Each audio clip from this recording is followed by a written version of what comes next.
Bet horse racing on DRF Bets. We'll match your first deposit of $200. Get free expert picks and past performances, plus weekly cash back. All from Daily Racing Form, the most trusted name in horse racing. Dan Illman, Mike Beer, race number 12 at Gulfstream Park on Pegasus World Cup Saturday is the Pegasus World Cup Turf. We're going 1.125 miles on the lawn. $1 million is the purse. Let's take a look at this overflow field. Some really talented horses in this race, a couple coming out of the Breeders' Cup. Lady Spitespear ran third in the Breeders' Cup Filly and Mare Turf. Ivar finished fourth in the Breeders' Cup Mile. Hurricane Dream comes from overseas. A little bit of everything in here, Mike. Yeah, and I, more than anything else, then I just kind of felt like a race with a big purse on the turf that doesn't really have, a true standout by any stretch of the imagination. I guess the number 10 Ivar could be the horse to beat just because of his class lines, and he just tends to show up. But you're talking about a horse who, after he won the Grade 1 Shadwell Turf in 2020, has won exactly once since then.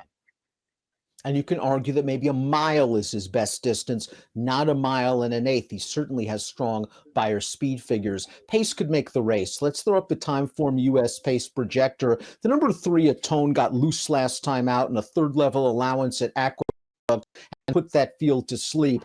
I think if Arad wants the lead with Atone, he can get it. This horse has run well at Gulfstream in the past. It's a question of whether he's good enough, but there are worse places to be than up front over the Gulfstream Park lawn.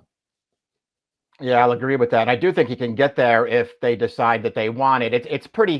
The pace was pretty hard for me to decipher, Dan, because while horses like Atone, could certainly go forward in here, it's not like, he's got a ton of speed. He did wire a field last time, but that was a super slow pace. Wit is the number 1, and we expect this newly turned 4-year-old to sit mid-pack. For Todd Pletcher and Jose Ortiz, he was the beaten favorite in his last 2 races, although he was beaten less than a length in both of them, the Hollywood Derby and the Bryan Station. His numbers are a little light compared to some of the others in this race. His numbers are light, but he's also very lightly raced, and he's only, sort of a recent convert over to turf. I think he's handled turf pretty well, even though he's 1 for 4 on the surface. I just don't really know what to do with his last couple of races, Dan. To me, it's pretty clear that he has to improve even against this field if he's going to win here, going this distance. He ran fine last time, but he had no real excuse in that race. He ran fine 2 back in the Bryan Station, and he had no real excuse in that race. The number 2, Good Governance, showed some ability earlier in his career for trainer Chad Brown, and these connections might have gotten a bargain when purchasing him for $50,000 towards the tail end of 2022. He ran okay in his first start for this barn, dead heating for 4th in the Fort Lauderdale at a gigantic price. He can be a little bit closer to the pace than he was last time. It's a big class test. Yeah, it is. I mean, he's just a horse who never really panned out. He had a lot of potential for Klarovich and Chad Brown. They had, it was a real struggle for them to keep him on the racetrack, tons of layoffs. And ultimately, he never really panned out, Dan. He ran fine last time in the Fort Lauderdale. He also had a really good trip in that race, and he did his best with it, and he dead heated for 4th.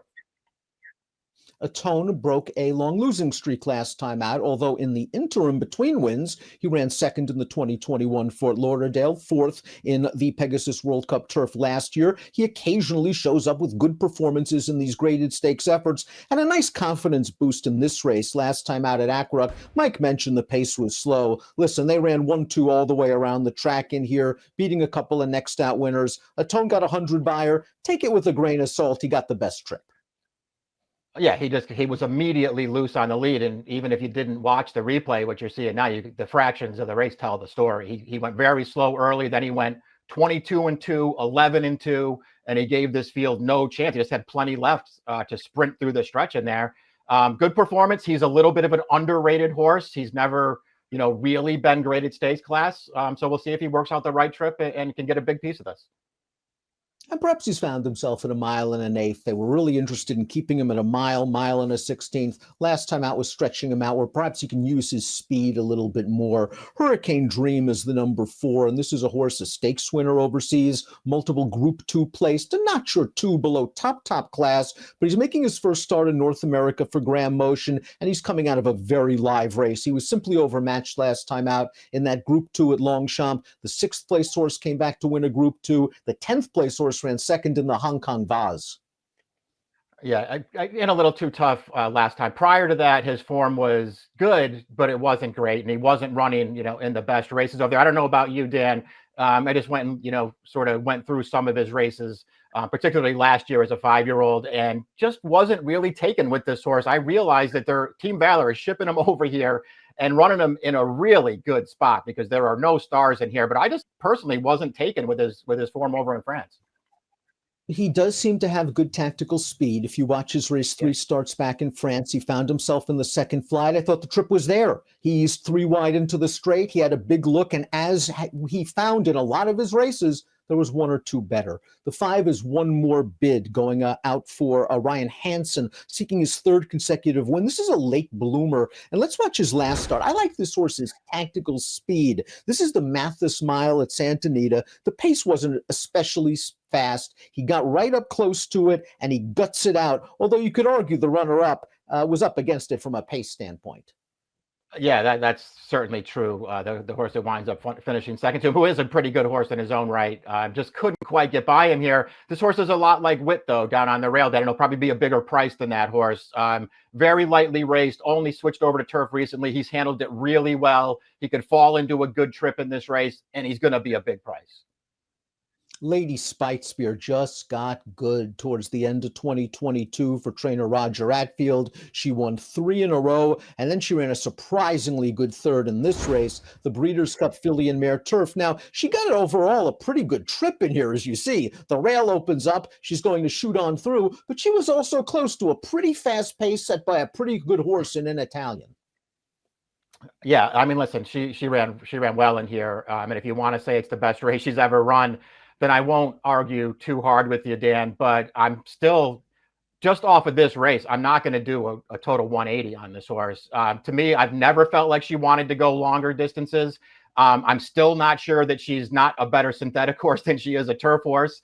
And I'm, to be honest with you, pretty surprised that they're running her in this race and not in the Filly Mare Turf race. Can she win here if she repeats the last one? I guess. I'm not betting her.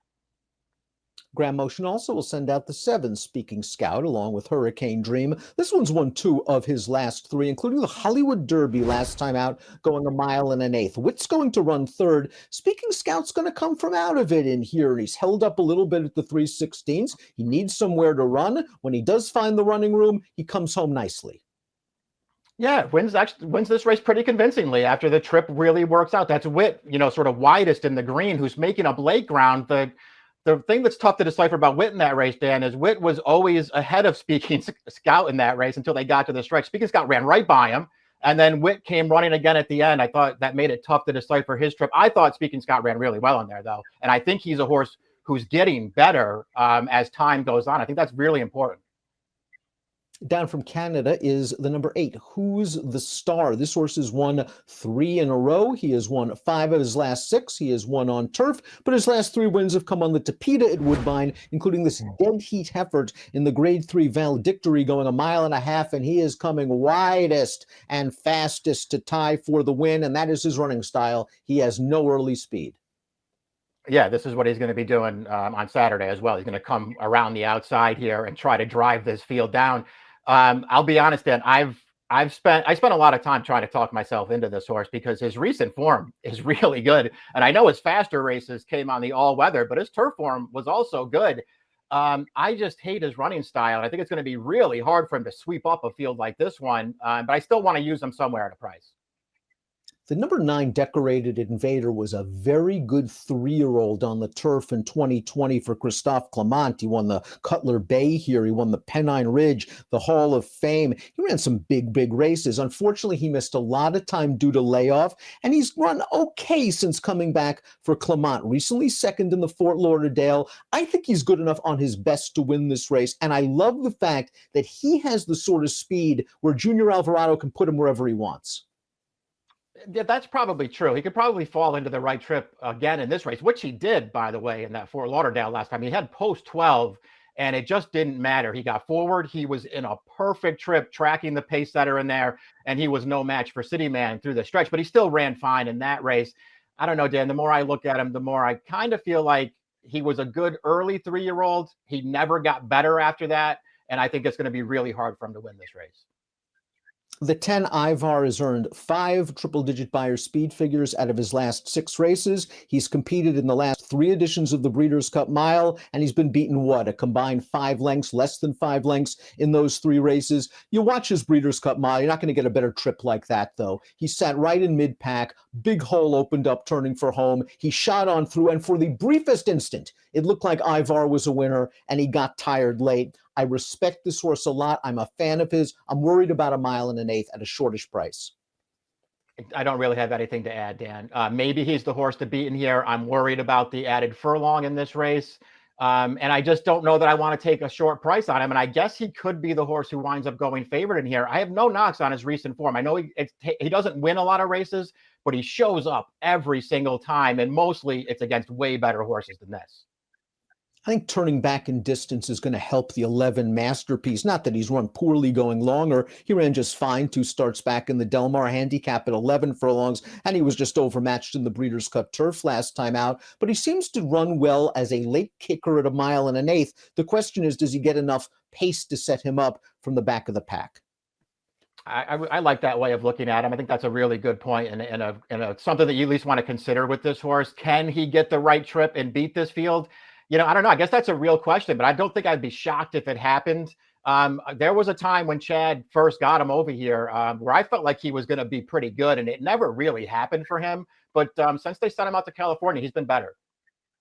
City Man, the number 12, has just been good for Clement, who has managed this New York bred beautifully. Seems to find the right spot for him each and every time. This horse has won 4 of his last 5, 3 in a row, including this race in the Fort Lauderdale, where he gets the better of Decorated Invader. He's another horse with good tactical speed, and we see him showing a lot of agility, diving down to the inside at just the right point, Rosario making the right decision, and City Man doing the rest. This is not a good post position, but this horse does have speed, and he does have Rosario, and maybe Joel can work out the right trip.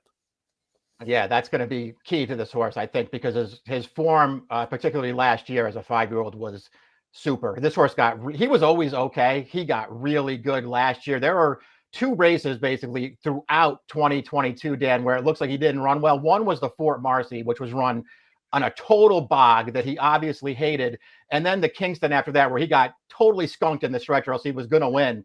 I don't know. This horse has been really, really good. And I think he fits very well in here if Rosario can find a spot for him. 2 horses on the also eligible list. They have work to do, especially from the post if they get in. King Cause, Steady On. King Cause, Gate to Wire, 2 back in the Knickerbocker. Couldn't get near the lead last time out in the Fort Lauderdale. Steady On has never raced in a graded stakes before. I didn't like Steady On, even if he gets in. King Cause, I thought, was mildly interesting at a big price if he can make it into this field. I don't know why they took him back in the Fort Lauderdale last time, but that's not his running style. Obviously, drawing a far outside post in this field won't help him, but he's a little bit underrated, that horse. Let's take a look at our top selections for the Pegasus World Cup Turf on a Super Saturday card at Gulfstream Park. City Man, post doesn't dissuade you, Mike. He's been in great form. Clement's handled him well. And I trust Joel to leave running with City Man and find a spot going into the first turn without being too far wide.